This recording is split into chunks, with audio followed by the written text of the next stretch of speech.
Assalamualaikum warahmatullahi wabarakatuh.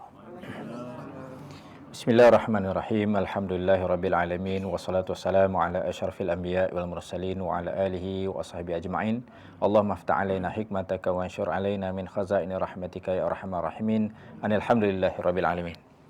Muslimin muslimat dirahmati Allah sekalian, alhamdulillah. Harapan kita agar semuanya dalam keadaan sihat. Terima kasih kerana masih lagi dalam program Hadis 40 yang disusun oleh yang disebut Al-Arba'un Al-Munirah yang disusun oleh Dr. Iyadah Abu Ayyub Al-Qubaisi. Jadi kita telah pun sampai kepada hadis yang ke-23 insya-Allah.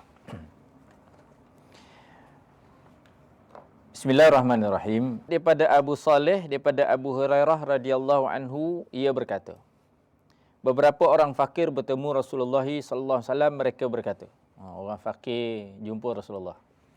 Fakir ni dia beza dengan orang miskin. Ulama dia buat panduan begini. Orang miskin dia ada duit, tapi duit tu tak cukup. Contohnya keperluannya RM10, dia ada RM7. Maka ini golongan miskin. Orang fakir, keperluannya RM10. Kadang-kadang dia hanya ada setengah daripada itu atau tak ada langsung. Itu dipanggil fakir. Ada juga orang tanya, Ustaz, bolehkah kita anggap dia miskin dalam rumahnya TV pakai remote? Kan? Saya pernah juga pergi ziarah orang miskin ni, bila tengok dia punya kipas pun pakai remote. Masa tu kita pun duk main pulas yang tepi dinding tu. Tap lagi. Dia pakai remote dah. Jadi kita pun ingat, dia ni tak miskin dah lah. Sebab apa? Dia punya kipas pun pakai remote. Kan? Rupanya itu sumbangan orang. Dia kata, Ustaz, kalau nak harap saya beli mati 3 kali, tak dan lagi. Maknanya miskin sangatlah tu. Kalau setakat kipas tu pun 3 kali hidup baru boleh beli. Jadi itu dipanggil fakir. Jadi zaman Rasulullah SAW ada tak fakir? Ada. Sebab itu fakir ini adalah satu daripada asnaf zakat. Asnaf zakat.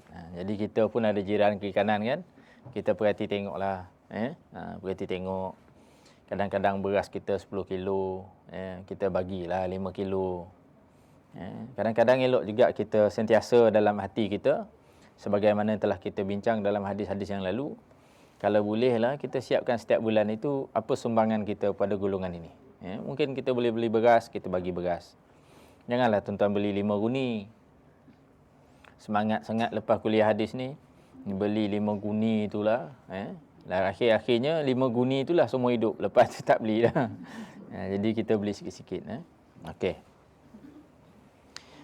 Orang fakir ni jumpa Rasulullah SAW, mereka berkata, orang berharta mendapat darjat yang baik dan nikmat yang berterusan. Rasulullah SAW bertanya, bagaimana boleh berlaku demikian? Macam mana pula jadi macam tu? Lantas mereka menjawab, ini golongan fakir tadi, kerana mereka, iaitu orang yang ada harta ni tadi, solat sebagaimana kami solat, berpuasa sebagaimana kami berpuasa. Mereka bersedekah namun kami tidak mampu bersedekah. Mereka memerdekakan hamba, tapi kami pula tidak berupaya membebaskan hamba. Rasulullah sallallahu alaihi wasallam bersabda, hendakkah kamu aku ajarkan suatu yang jika engkau lakukan, engkau akan memperolehi seperti orang yang mendahului kamu. Tiada siapa yang dapat menandingimu selepas kamu, dan tiada yang orang lain yang lebih utama berbanding kamu, melainkan mereka yang turut melakukannya seperti kamu. Rasulullah SAW sebut macam tu. Nak tak aku ajar engkau satu benda yang tak ada siapa boleh mendahului kamu? Tak ada siapa yang terkehadapan daripada kamu selepas ini, melainkan orang tu buat seperti kamu juga. Barulah sama dia kata. Lalu mereka menyahut, bahkan ya Rasulullah, hendak sangatlah ya Rasulullah. Sabda Rasulullah SAW, hendaklah kamu bertasbih, bertakbir dan bertahmid selepas selesai solat 33 kali. Maknanya tak payah nak tunggu kaya lah. Berkata Abu Saleh, maka golongan fakir tersebut datang semula kepada Rasulullah sallallahu alaihi wasallam. Dah lama sikit tu datang pula kumpulan ni jumpa Rasulullah sallallahu alaihi wasallam. Seraya memberitahu saudara kami yang berharta telah mendengar tentang apa yang kami lakukan, lantas mereka melakukannya pula. Justru Rasulullah SAW baca Al-Quran, zalika fadlullahi yu'tihi may yasha. Maknanya dia kata kami ni Rasulullah buat dah yang apa Rasulullah suruh tu. Tasbih 33 kali, tahmid 33 kali, takbir 33 kali. Tiba-tiba ada orang kaya tadi dengar dia buat, suruh kami juga. Maknanya nak ikut dengki dia tak aci lah macam tu. Dia harta ada dah, ni ada dah, ni ada dah. Tiba-tiba yang kami buat pun dia buat juga. Maka kata Rasulullah SAW, zalika fadlullah yu'tihi may yasha. Itu adalah anugerah pemberian Allah yang Allah bagi kepada yang siapa yang dia kehendaki. Maknanya itu adalah kelebihan bagi orang yang Allah kehendaki. Jadi kita yang dengar hadis 40 ni, kalau kita dah dengar pun tak buat juga, maka itu adalah kemalangan dipanggil. Malanglah. Kita buatlah. Maknanya selepas kali solat, kita cubalah ambil masa, supaya kita dapat bertasbih 33 kali. Orang tertua dia guna jari kan. Subhanallah, subhanallah, subhanallah, subhanallah kan. 33 kali. Jadi amalan ni cuba kita buat. Sebab ini adalah permohonan daripada golongan fakir miskin, yang mereka itu dulu tak ada harta nak bersedekah, tak ada harta nak menebiaskan orang hamba. Tapi Rasulullah SAW ajar di mana orang yang mengamalkan 33 tasbih, tahmid dan takbir ini, dia tidak dapat didahului oleh orang lain. Walaupun orang tu membebaskan hamba dan sebagainya, kecuali kalau orang tu buat sama. Muslim-muslimat dirahmati Allah Ta'ala sekalian. Tadi kita dah mendengar bagaimana golongan fakir berjumpa Rasulullah sallallahu alaihi wasallam. Hadis ini adalah muttafaq alaih. Maknanya diriwayatkan oleh Bukhari dalam kitab azan bab zikir selepas solat, dan Muslim dalam kitab masjid dan tempat solat bab sunat berzikir selepas solat, dan penjelasan berkaitan ciri-cirinya. Maknanya hadis ni hadis sahih. Dua perawi sahih meriwayatkan hadis ini. Maknanya kalau ada orang kata zikir selepas mayang tak ada, tak syar'i, maka inilah dalilnya. Hadis ni hadis yang sahih. Nanti dia bangkit pula, tapi Nabi tak suruh baca ramai-ramai, kata kan. Kita baca ramai-ramai, mengikut orang yang baik tak ada salahnya, kan. Mengikut orang yang baik tak ada salahnya. Perawi bagi hadis ini adalah diriwayatkan oleh Abu Hurairah radhiyallahu anhu. Muslimat dirahmati Allah Ta'ala sekalian.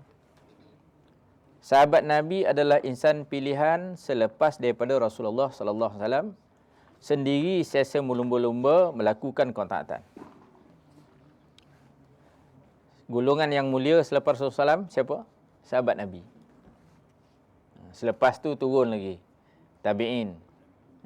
Selepas sahabat Nabi siapa? Tabi'in. Lepas tu tabi'in.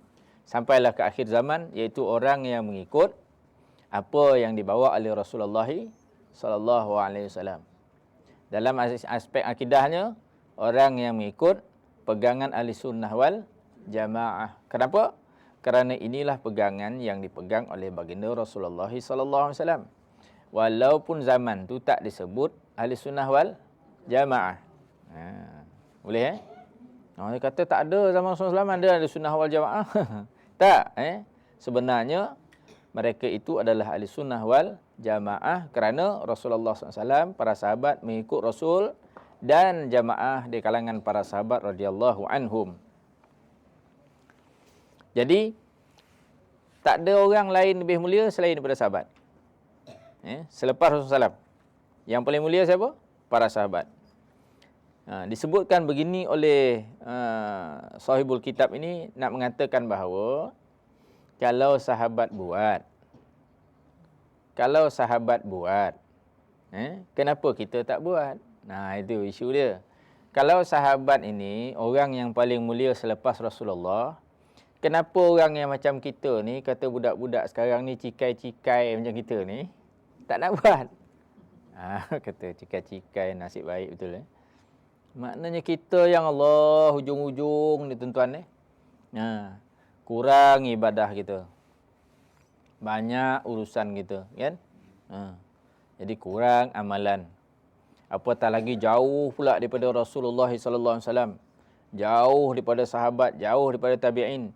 Dan kadang-kadang jauh pula daripada ulama. Kan?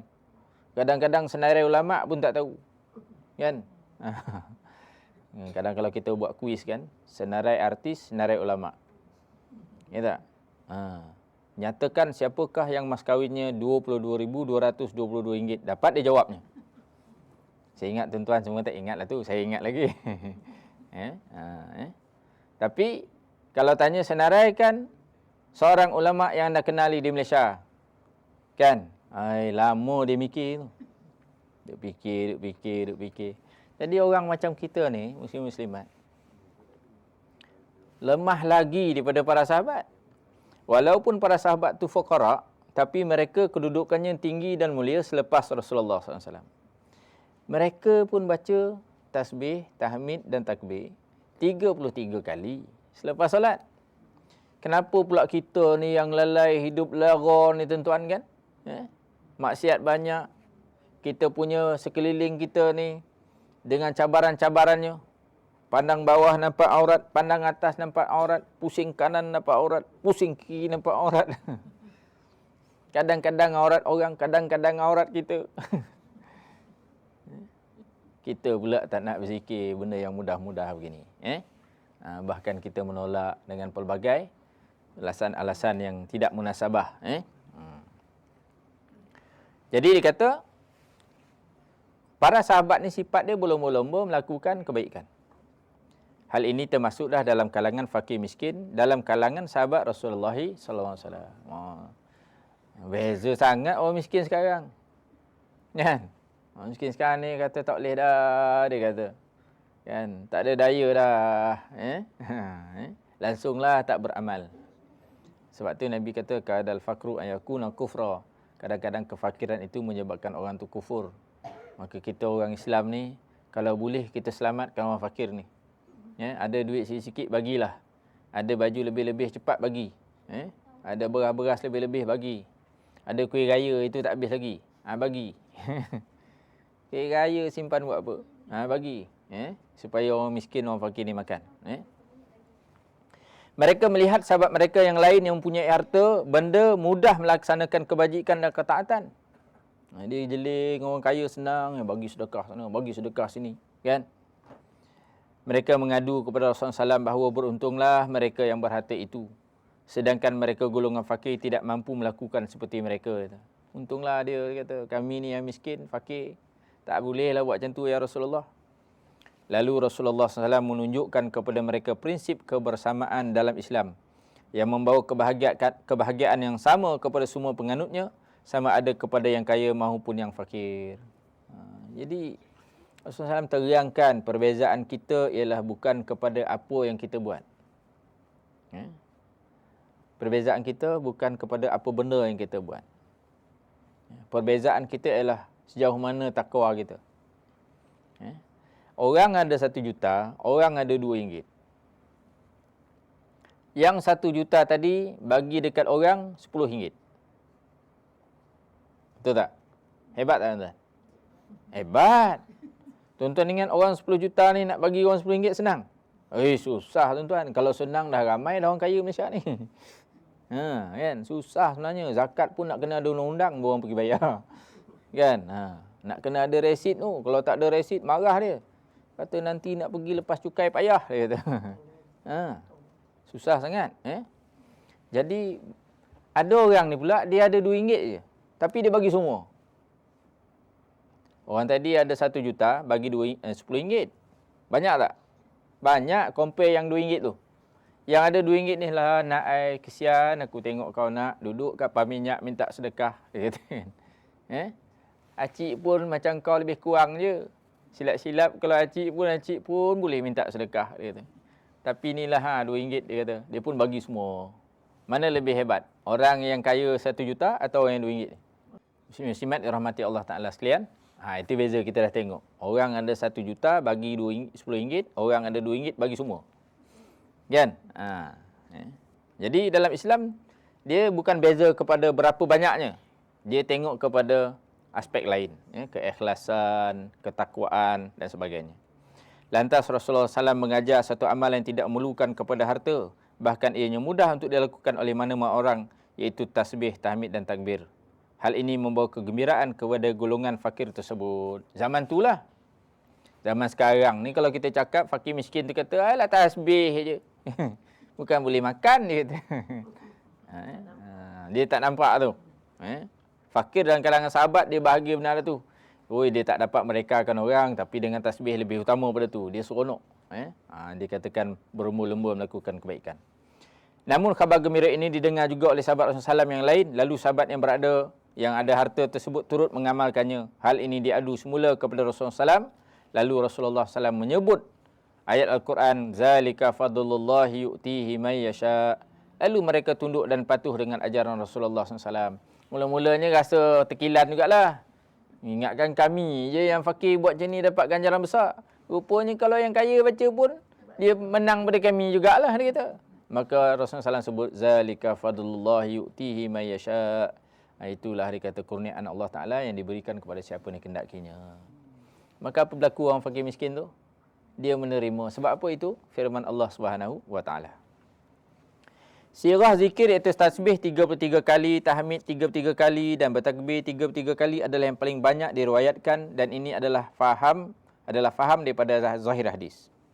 Kebanyakan orang yang mengamalkan zikir ini melakukan sedemikian. Baca 33 kali tasbih dulu, kemudian 33 kali tahmid, 33 kali takbir. Al-Qadhi'iyat menyatakan bahawa cara ini lebih utama berbanding pendapat Abu Saleh yang mengatakan sirah zikir berkenaan ialah subhanallah walhamdulillah Allahu akbar. Yang disebut sedemikian sebanyak 33 kali. Ada juga surah masjid bacakan subhanallah alhamdulillah Allahu akbar. Subhanallah alhamdulillah Allahu akbar. Dia buat 33 kali. Tapi para ulama jumhur mengatakan bahawa yang baiknya ialah subhanallah, subhanallah, subhanallah 33 kali. Alhamdulillah, alhamdulillah, alhamdulillah 33 kali. Begitu juga Allahu akbar. Zikir ini hendaklah dibuat selepas selesai solat walaupun lewat sedikit disebabkan keuzuran tertentu. Seperti terlupa atau sibuk membaca ayatul kursi sebagaimana hadis sebelum ini. Atau terlewat dengan kadar yang sedikit, maka tidak mengapa. Jika tidak, maka luputlah kelebihan zikir ini. Siap ambil pokok pisang, buah pisang, pergi ambil buah salak, bagai lepas tu berbaca. Itu luputlah dia punya kelebihan tadi tu. Kelebihannya ialah selepas selesai solat je, kita bacalah ayat-ayat tadi tu, tak apalah yang tu. Ayatul kursi dan sebagainya sebab sunat juga baca ayatul kursi lepas solat, kan? Kemudian kita baca. Tapi kalau ada tuan-tuan elok pergi menjahit pula menyulam bagai, jaga apa laut elok pula pergi menjaring menjala, lepas tu dia kata turun pula tepi pantai subhanallah subhanallah subhanallah. Maka terluputlah kelebihan itu.